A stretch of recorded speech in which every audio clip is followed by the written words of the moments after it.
Hello and welcome to Take Me Home, the podcast offering a social democratic alternative for the politically homeless. I'm Hilary Salt. And I'm Sebastian Moore. And we are thrilled to be joined this week by Ed Rennie, co-founder and co-director of Climate Debate UK and a trained psychotherapist. Welcome, Ed. Glad to be here. Thanks for having me. Superb. I thought you were going to forget what the podcast was for halfway through that, and I've forgotten. Podcast offering, what are we offering? I think it's just like muscle memory now. I think I've just got it off. So I've practiced it so many times, it just comes out. Do you find when you tell people about Take Me Home, you kind of come out with that? It's a podcast offering a social democratic alternative for the politically homeless. I do. That's exactly what I say. Yes. Yeah. So, Ed, we want to talk to you about lots of things, but I think you might hang them all on the peg of climate change. So, do you want to kick off with a... Yeah, so no, I was just thinking about this in the build-up to doing this this conversation with you, was that it weirdly, and I suppose this is true for a lot of issues, but climate change has become such a hot button issue in that there are right opinions and wrong opinions. Good and evil. Yeah, and it's become just as polarised as every other thing that we talk about with Israel, Gaza, or whatever the issue is. And so I think people listening to this, their first thought will be, okay, Ed, this guy, is he a climate change denier, or does he follow the science? So which is it, Ed?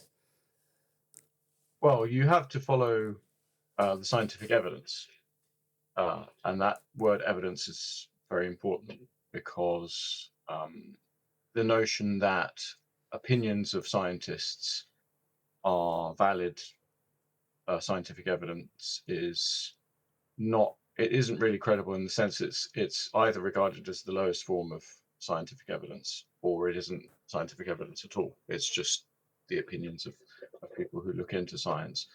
But that's about an argument from authority, which I think we could well come back to later. Now, the point about this stuff is, even with climate, what gets generally called climate skepticism, or people are referred to as climate skeptics, which is generally more accepted by the side that is more skeptical that climate change is going to do significant damage to the global human population. And those who climate skeptical side call the alarmists are those who saying, look, we haven't got time to debate this. It's definitely on course to happen. Mass destruction of the environment that's going to have huge catastrophic impacts on the human population, and yes, of course, wildlife as well. But obviously, as human beings, we're more concerned about ourselves than even the greatest animal-loving Brit. Ultimately, we're more concerned about our human well-being, and so that is at the core of the alarmist case. But climate denial is one of these linguistic things that just doesn't really work at all, because no one denies that there's a climate, and no one denies that the climate changes. Of course, the climate changes. That what the argument about is whether this climate change is so grave that it's going to lead to effects that people experience as weather changes, the accumulated weather being the climate, that it becomes unlivable to live here in a way that is new, not that is not commensurate with previous forms of the climate in modern human history. So, for example, it used to be a lot warmer in England in the north many centuries ago, during human lived on the planet. But so the answer is to keep with the scientific evidence and to scrutinize that and always look at the studies. And one thing I would add on this is there was a recent study that came out about global precipitation, global rainfall. And this was one of the areas where it looked like, well, there's nothing to particularly concern us, but global precipitation is increasing. But there was a recent study that came out which suggested that was in fact not the case in recent years. Now, the point is I don't come from a particular scientific background at all, but that was accessible to me as someone who, has studied psychotherapy, studied law, studied philosophy, and studied politics. But I could read that as a non-scientist. It wasn't mumbo jumbo. It wasn't like looking at the Matrix. I could understand it. And the point is that basically everyone who is reached essentially undergraduate level university or not bothered with university but done reasonably well in their A levels should be able to read most scientific reports comprehensively and for the most part understand what's being communicated. So, and that comes back to the argument about authority in the sense of scientists are not this sort of, they often are treated as such, but they are not this distant priestly caste, and we don't understand what they're telling us, and they kind of come down from the mountaintop and tell us the wisdom that they have achieved in their ivory tower / research lab. That's just not how science is communicated when it's communicated properly in the reports that people can read. So that's a rather long-winded answer to your very short question, but then I suppose a nuance approach to that kind of thing is part of what Climate Debate UK is actually about. Well, I didn't go to university and I didn't do reasonably well in my A levels, so I might struggle here. But one of the points you made we were just having a look at your website earlier, Ed, and one of the points you made was that terminology that people often use about the science is settled. You actually make the point that there are lots of different scientific analyses within an IPCC report. And in some areas, probably there is quite a lot of unanimity and consensus about what's going on, whereas in other areas there's a lot less. Do you want to unpick that a bit for us? And do let people know what the IPCC is as well. So that's the Intergovernmental Panel on Climate Change, I believe. Yeah. I often forget these abbreviations. And that's actually part of the problem, is that all these abbreviations get used and people get bamboozled and it becomes inaccessible for people. But they have reports. It's a UN, it's a major United Nations body, and they have reports every several years. And the next one is called AR7, and it's due in 2029. The most recent one was AR6. And I forget what the A stands for, but the R stands for review or report. Anyway, God, they could improve their branding, couldn't they? Doesn't make me want to read it if it's called AR6, AR7. Yeah. No, but interestingly, the most important distinction, which is slightly off your question, but is very important to cover, is that there are the actual body of these reports when it comes to precipitation, when it comes to sea ice, when it comes to heat wave or wildfires or other signs that you would look to for evidence of, okay, a climate crisis is beginning here or we are reaching an emergency stage. And so for all of those reports, you have a kind of summary of the scientific evidence, but you have a political summary. And the political summaries, often, one of the most obvious being climate refugees or climate migration, the summary doesn't actually bear much relation to the evidence contained. And so this is within the same report.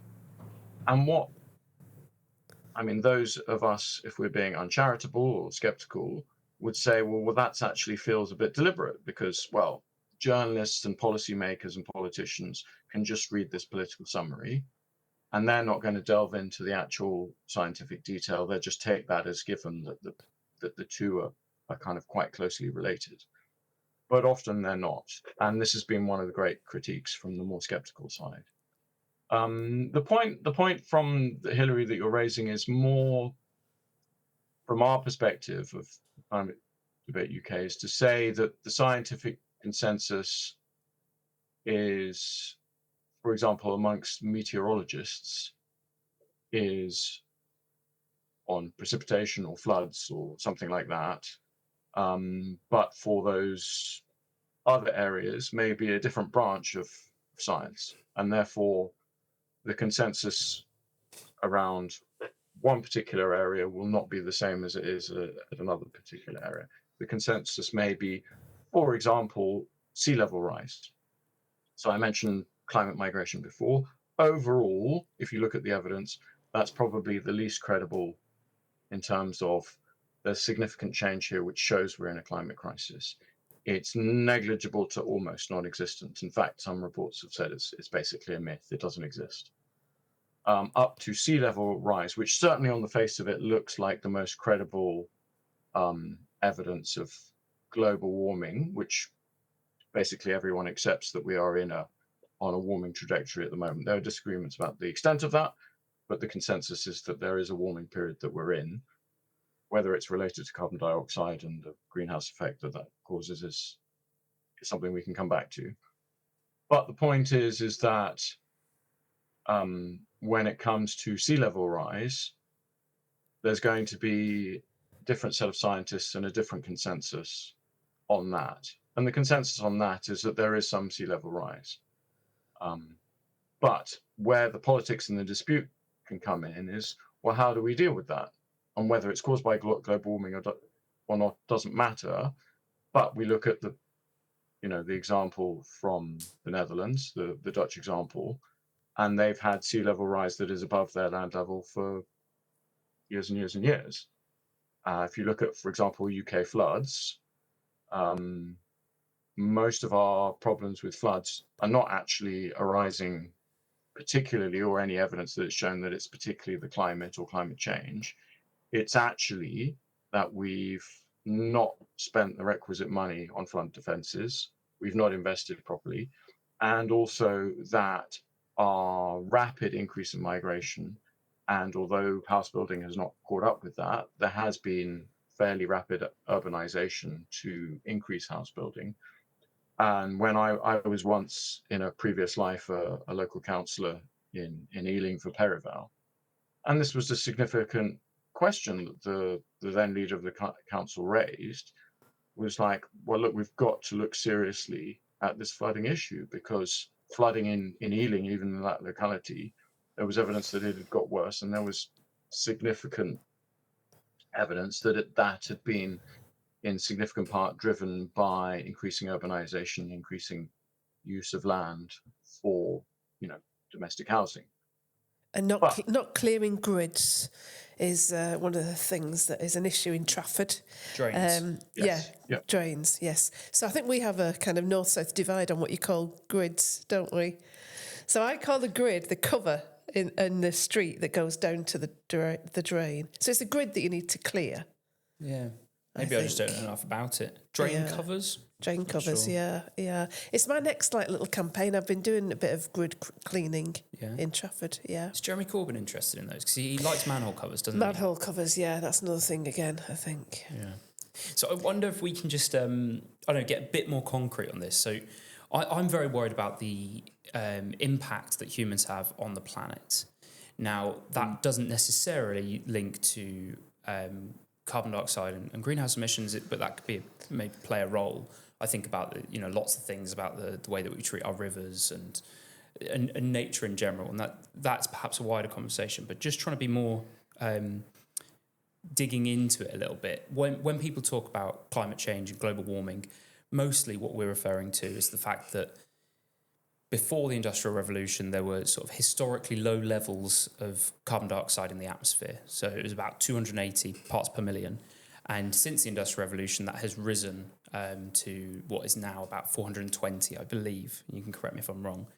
And the idea that a lot of people see in the media and the things we get shown, the news stories, is that the carbon dioxide that we have released into the atmosphere is now creating a greenhouse effect, which is trapping heat and causing global temperatures to rise, which then melts the ice caps and sea levels rise and so forth. Do you have a contention that you said that the temperatures are rising? Would your contention be that might not be linked to the amount of carbon dioxide in the atmosphere? So in an absolute core sense, the scientific community cannot say with any degree of certainty that the association between increased carbon dioxide levels in our atmosphere and the rising temperature, that is fairly apparent, is causal by the carbon dioxide and not the carbon dioxide increasing levels responding to an increase in global warming. Now, that doesn't mean I don't think the carbon dioxide increases are not causing a significant greenhouse effect. It doesn't mean that I reject that in its entirety, or that I'm even particularly skeptical about that. What it means is in an absolute base level scientific sense, it is an association, and the causal relationship could be the other way around. That carbon dioxide increases in the atmosphere, to the extent that we've seen, are actually a response to a general global warming trend. And if you look over centuries and centuries, that correlation has been there. But if you really press any scientists on this, they may say, look, I strongly think that association shows a causal relationship. But if you press them, they can't prove it. It's unproven. But that doesn't add much to our discussion, but it is something that needs to be acknowledged. It also needs to be acknowledged because the numbers you quoted, so many parts per million or whatever, what that does disguise is that the proportion of the atmosphere that is carbon dioxide is absolutely tiny. So I forget whether the figure is 0.00 or 0.0, but it's gone up from, let's just say it's 1 naught, it's 0.028, and it's gone up to 0.04 or 0.038.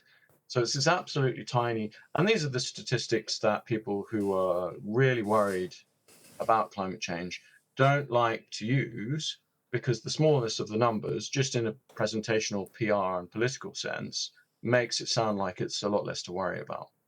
But basically, that water vapor is the much more predominant greenhouse gas, but it fluctuates much more, and it moves around a lot more. But it is a larger proportion of the available greenhouse gases.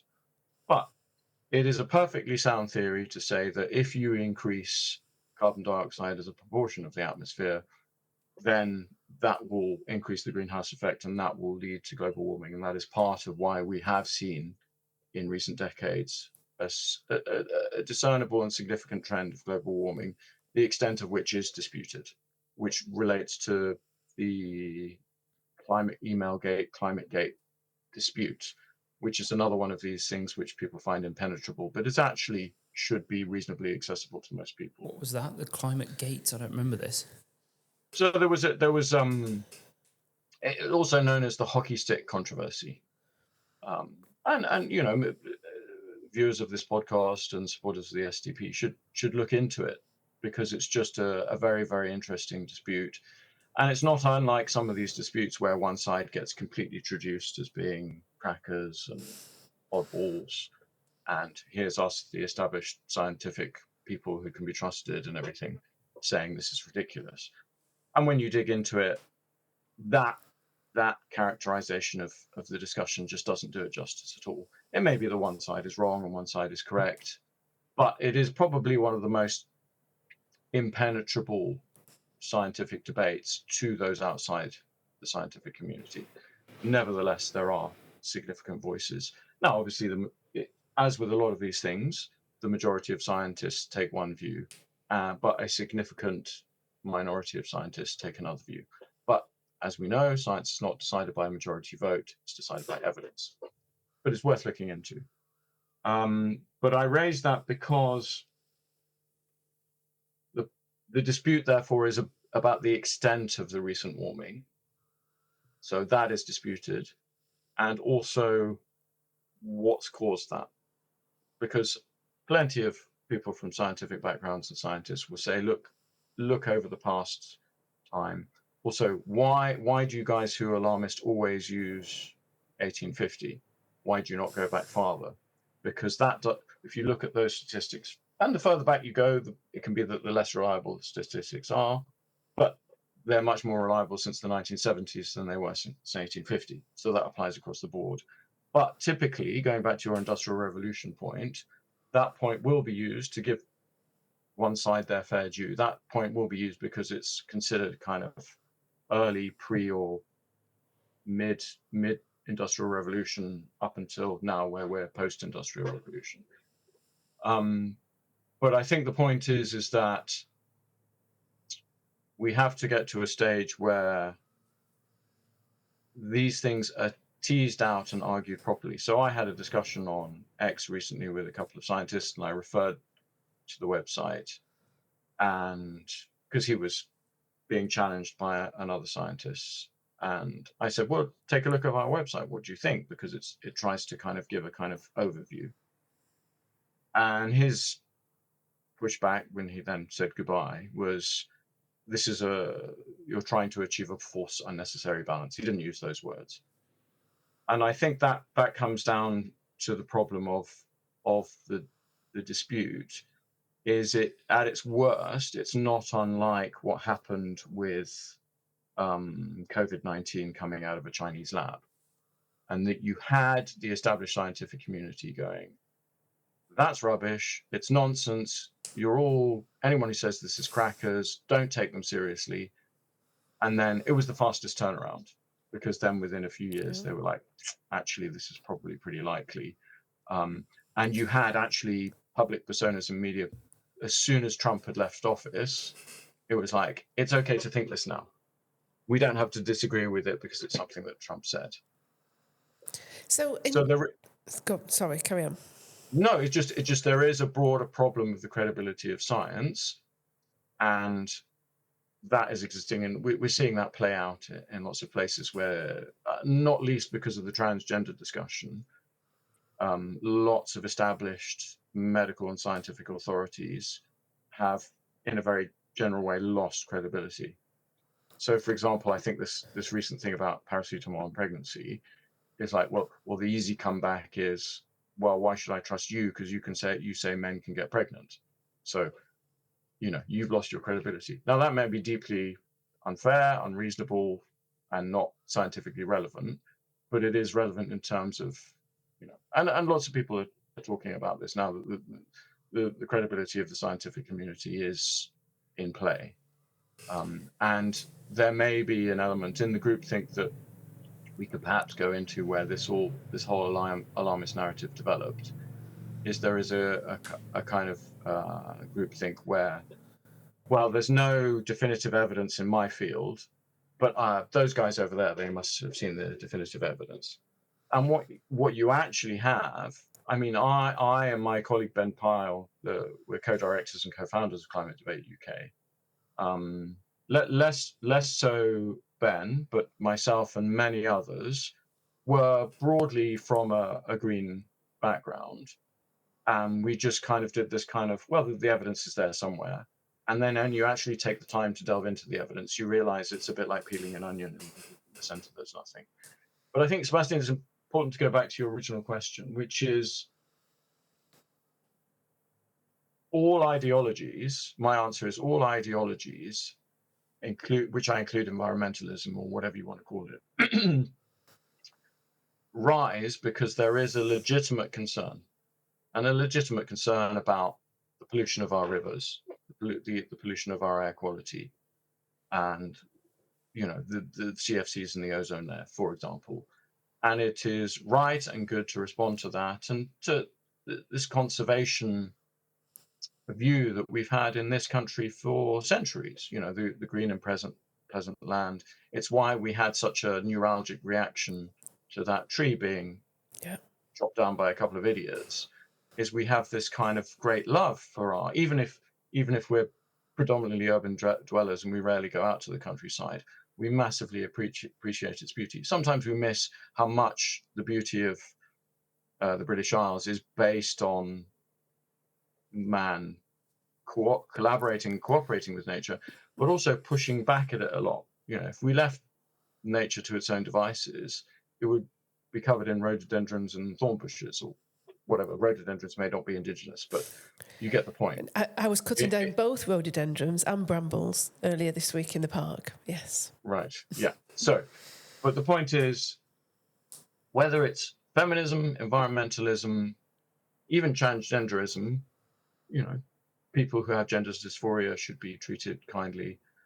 This kind of open borders ideology, it stems from a core central tenet, which everyone believes, which we should be kind, tolerant, and generally welcoming to refugees and to immigrants who've come here to work and make a living. But, you know, when it becomes an ideology, it goes wrong because it becomes a belief which you elevate above all beliefs. Now, as a post-liberal, I think that's even the case for liberalism. You know, freedom is important, all these things that liberalism believes are important. But if you put them at the top, all the other principles drop down, and the other principles that sometimes can compete are not factored in a truly, if you like, socially democratic way. A view of kind of, there needs to be a kind of solidarity of all these aspects of what we hold as core beliefs, which is another discussion, come from our Christian tradition, whether we're atheist or not. There is a kind of, and indeed environmentalism comes from that, looking after the planet. It's God's created earth. We are commanded to husband it, look after it, manage the animals and all the rest of it. So all of these things come from a good place, and yet they get, excuse my language, bastardized and corrupted when they become an ideology. And that's as much for environmentalism and what I would call climate alarmism as anything else. So where does that leave politics? And how do we have a political discussion about the climate? Because two things. One is that most of that discussion seems to be had not in the public arena. It's had between kind of supranational bodies and governments and all those kind of people, and then they kind of tell us what we're required to do. And the other kind of aspect is any debate about the climate either degenerates into this is what my expert says and this is what your expert says, or just a kind of complete opting out that, as an ordinary punter, I'm not, I might have the nous to be able to understand it all, but I haven't got the time to read the blooming IPCC reports. So how do we have that debate about the climate without just giving up on it all politically? Yeah, and the giving up is the one outcome is a consequence of the other. So my expert versus your expert means people tune out, right? Yeah, correct. There's a couple of answers to this. The very brief answer is people should go to climatedebate.co.uk and trawl through our website, and, et cetera, et cetera, et cetera. And we'll put that in the show notes. The obvious self-promoting answer. The other answer is that we need to approach each aspect of this debate in turn. Now, step one is arguably energy, because this dispute would be kind of interesting, relevant, important, and what have you, if it didn't mean that we were pursuing something called net zero. Now, obviously every SDP member should read this. Well done, thank you, Ed. Yes, indeed, and energy abundance, but very important section on net zero and, well, in particular, renewables and how they cannot supply the energy we need. They just can't do it. It's just, there's the physics that relates to the whole climate debate, but there's the physics and the mathematics that relate to, and again, this is where my expert versus your expert comes in. One part of that, my expert versus your expert, that's going to be increasingly obvious is you're going to get engineers, in terms of the energy debate, is you're going to get engineers saying, I'm sorry, you just can't do this. Dale Vince, you're not an expert. The member of, the most predominant members of all these green groups, you're not actually an expert either. You've just been trained up in this course that's been funded by extremely rich people who've developed a course in not unlike the immigration experts who turn out they're not experts at all. So what you have is engineers and experts who actually know their stuff say, look, in terms of energy, we've got to start with coal, oil, and gas. And then over time, we can move as much of that as we feel we want to nuclear. Now, I actually raised this at the launch of this report was, hold on, well, if we go fully to nuclear, that means we're going to get thousands of electricity pylons, and that goes back to our green and pleasant land environmentalism. So we might not like that. But the point is that real experts who are dug down in the actual practicalities, the economic and the physical practicalities of producing energy that we can have economic growth and half decent living standards, are going to say, and we can start to see that proverbial crap is already hitting that fan. And it's not just the SDP, the major party of the centre right, although they may not be much longer if the polls are to be believed, has started to move on that.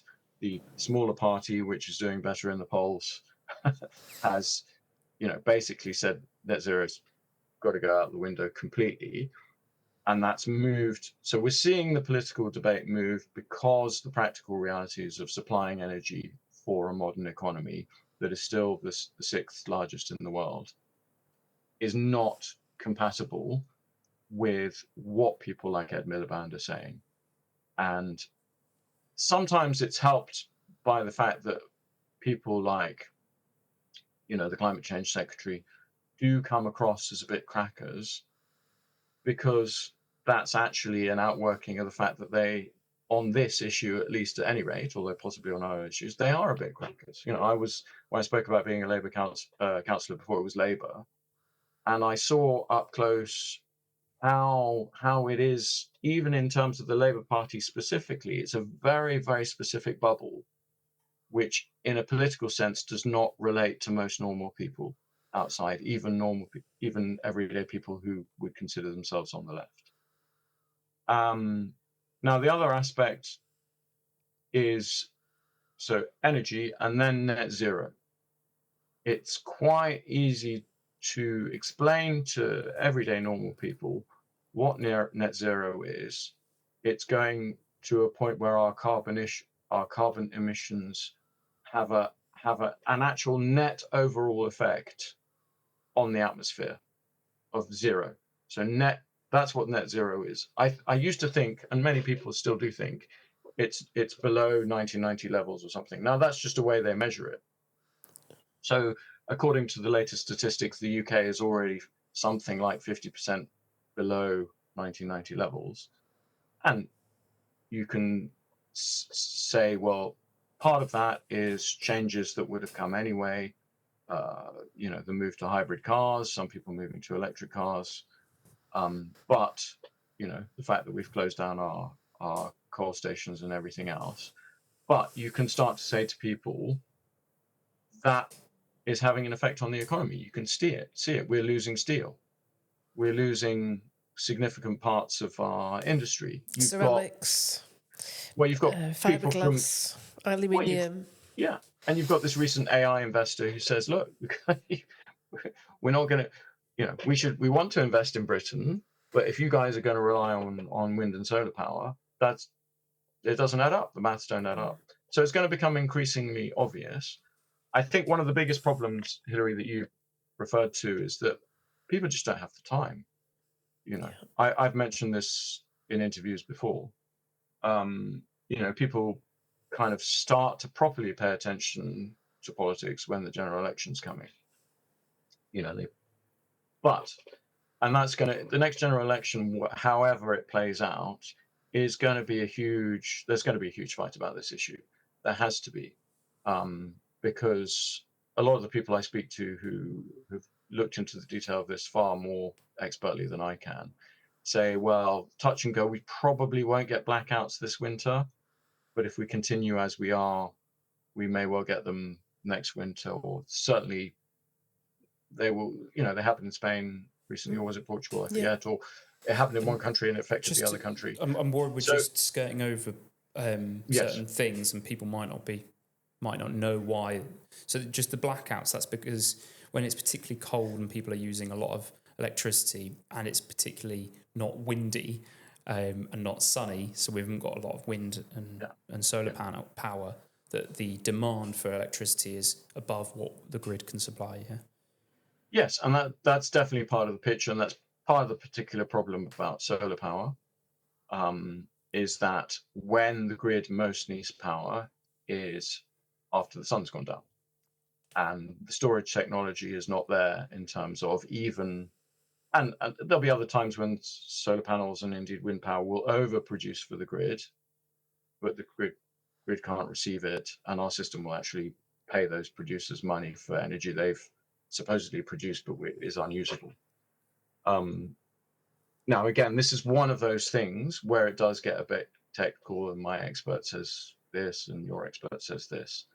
But I think just you've even got reports that Ed Miliband is going to have to start reversing his very, very strict approach to North Sea oil.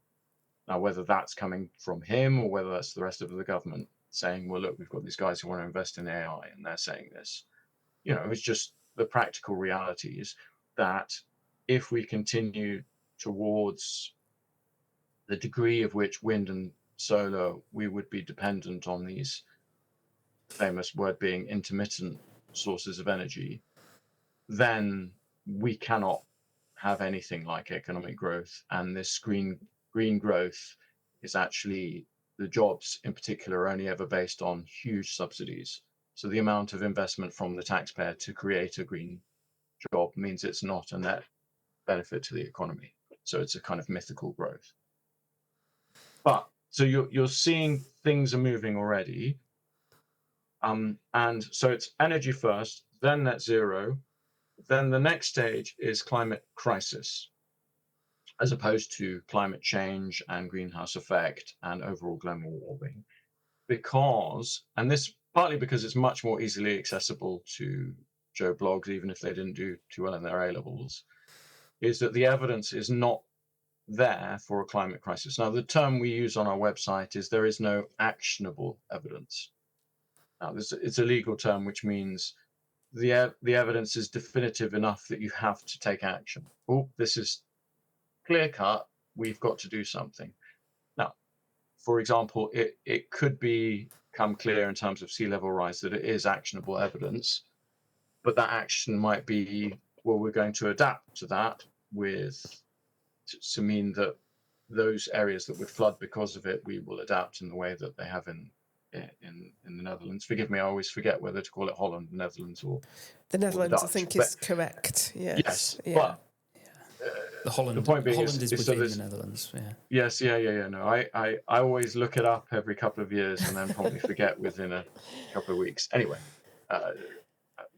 terrible offense to them. But the point is they've adapted to that. Whereas my understanding of the terminology is a mitigation strategy, which is, for example, trying to reduce your carbon dioxide emissions. Another brief point on carbon dioxide is it's not a pollutant. It's not very good for humans. We exhale it. But it's important to say that former Prince Charles, now the King, when he says it's a pollutant, he's wrong. It makes plants grow, doesn't it? It's yes, it's and that's one of the reasons why. And a lot of people do know about this, is that the increase in carbon dioxide, because it's plant food, more plants become more abundant, and they absorb now, there are other impacts which say actually the cycle can go the other way, but it's one of those important things that everyone is sort of easily accessible and generally aware of, but doesn't get discussed amongst the alarmists. We can all agree on more plants, can't we? Absolutely, yeah. I like plants. Yeah. Depends on the plant. I mean, obviously you don't. Not all plants, I suppose. You don't. Yeah. I mean, but the point that we get into the tree planting stuff, but you get the idea. Yeah, I just wondered if I could ask you about well, I mean, you showed the energy abundance green paper that the SDP produced recently. I don't know if you've still got it to hand. It might be just good to show it to camera for anybody that's watching rather than listening.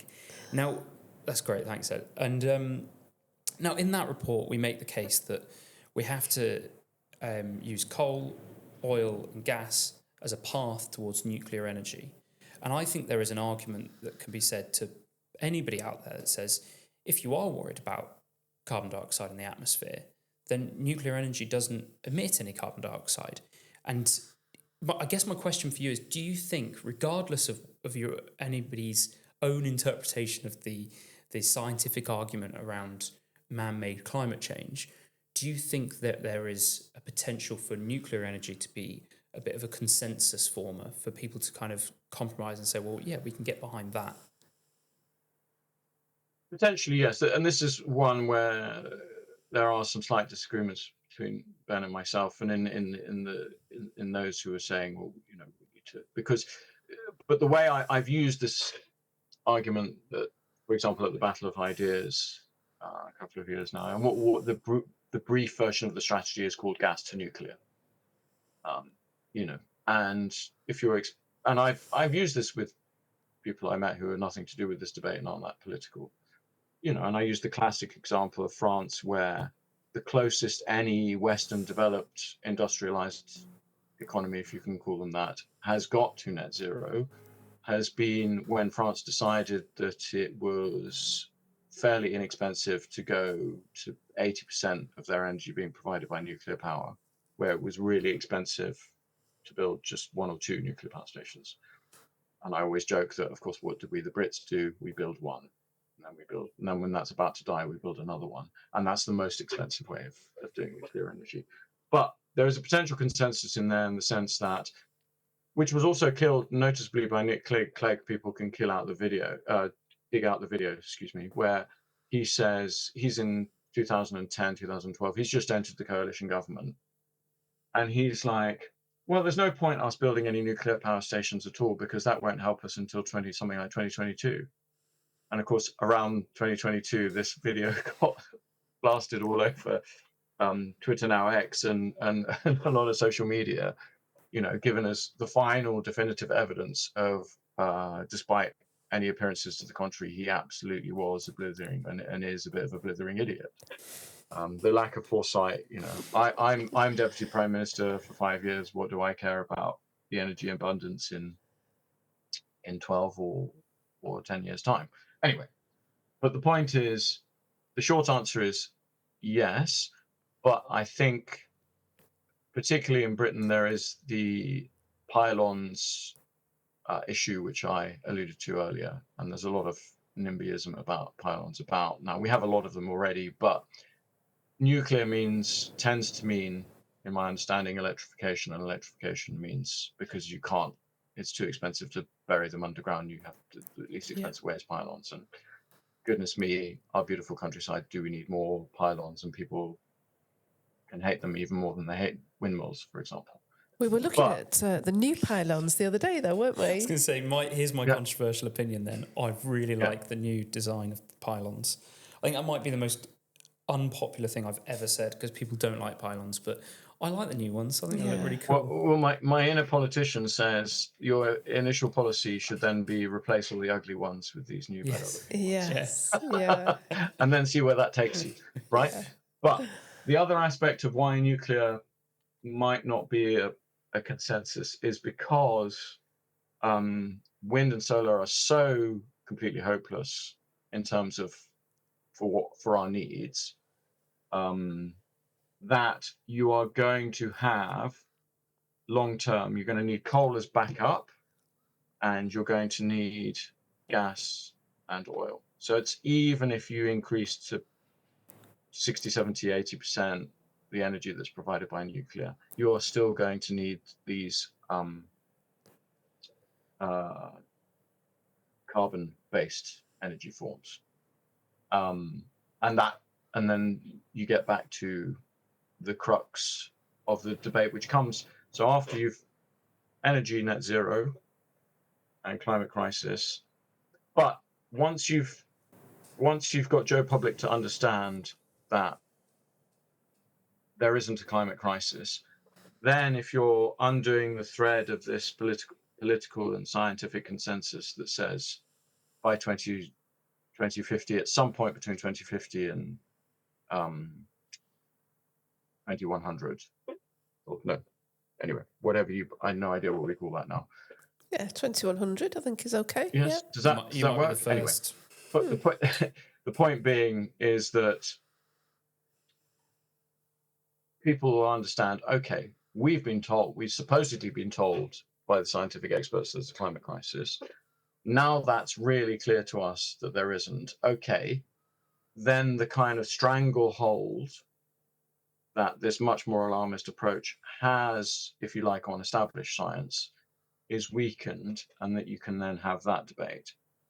But if you look at, so this, mapping out of how you have that debate fits quite well with the political timeline, because we need to dump net zero as a policy by 2030, so that we're not going towards basic poverty in 2050. Then you've got the space to really, and not just in the future but already, challenge this climate crisis narrative, and then you can go to the overall discussion. So it's about taking it one step at a time. And Ben in particular, but also my disagreement is Martin Durkin wants to go straight for the jugular on the science. The whole thing's rubbish. And he did this rather impressive movie called Climate the Movie. And what I would suggest to people is on the London School of Economics blog, you can find a very, I wouldn't say robust, but a very strongly worded critique of that film, saying, oh, he's repeating his same mistakes from the global warming swindle, which was a similar film he made for Channel 4, which led to Channel 4 and him parting ways. And I would suggest to anyone, read that LSE blog, then watch 20 minutes of the movie, 20 minutes, half an hour of the movie. Read the blog again. Does it sound like it's fair? Watch the rest of the movie. Because I watched that movie and it is incredibly convincing. Now, he's a filmmaker. People will argue it's propaganda, but the strongest critique of it is on that LSE blog. So there's a classic example of how we should conduct this debate. And obviously, when I've given you that timeline of energy first, then net zero, then climate crisis, then it's not that these discussions can't happen outside of that. It's just the broader political hit. And you can see that where the SDP is, where Reform are, and where the Conservative Party are they're moving that debate on in terms of that political economic timeline that's required. But anyone who wants to can watch Climate the Movie now, can read that blog, tearing it to bits, and then watch a bit more of the movie. And it's not so inaccessible as I keep saying. It's not this thing that is inaccessible to people of us who don't have an academic scientific background. Okay, we will put those in the show notes as well. Yes. It's actually homework, guys. Joe Public, if you're listening, we're giving you homework to do from the podcast now. Great. Well, that was really good, Ed. Thank you so much for that exposition and explanation, which certainly helped me.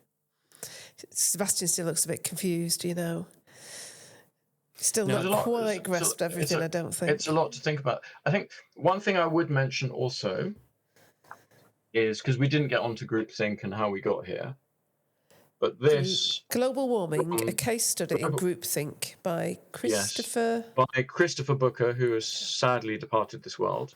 And the subtitle is How Science Can Shed New Light on the Most Important Non-Debate of Our Time. And there's a lovely bit at the beginning where it says... It begins with Professor Bert Bolin, whose carbon dioxide is a greenhouse gas. And this was coming about he was talking about it in the 1950s, but it started coming to prominence in the 1970s. And at the early 1970s, it says here, it wasn't fashionable then. I mean, whether that's a reasonable word to use, is this carbon dioxide as a greenhouse gas and the global warming effect. It wasn't mainstream scientific consensus. And this is a wonderful, I don't think you can get physical copies of it anymore, but obviously, much like with energy abundance, the PDF is available from the global warming, the GWPF's website. You can What would be great, Ed, is if you can send us these links, because I've already forgotten them, but if you can send us them, I will. The LSE one would be particularly difficult to dig out. So I'll Okay. certainly dig out that one. But Thanks. yes, absolutely. I'm happy to send you the links, Sebastian. But the reason I mention that is because this is a huge thing. It's like any of these big political debates. It's a huge thing to take on in any time. But it's just, the point is, it's for everyone, each individual, just as with myself, just with many who used to be very fervent Greens. They looked into it. They set aside some time and they looked into it, and they realized it's actually good news. We're not in the dire straits that I thought we were in, and we can be a lot calmer and more reasoned and much more civilized about this whole thing. That sounds like a good thing to be.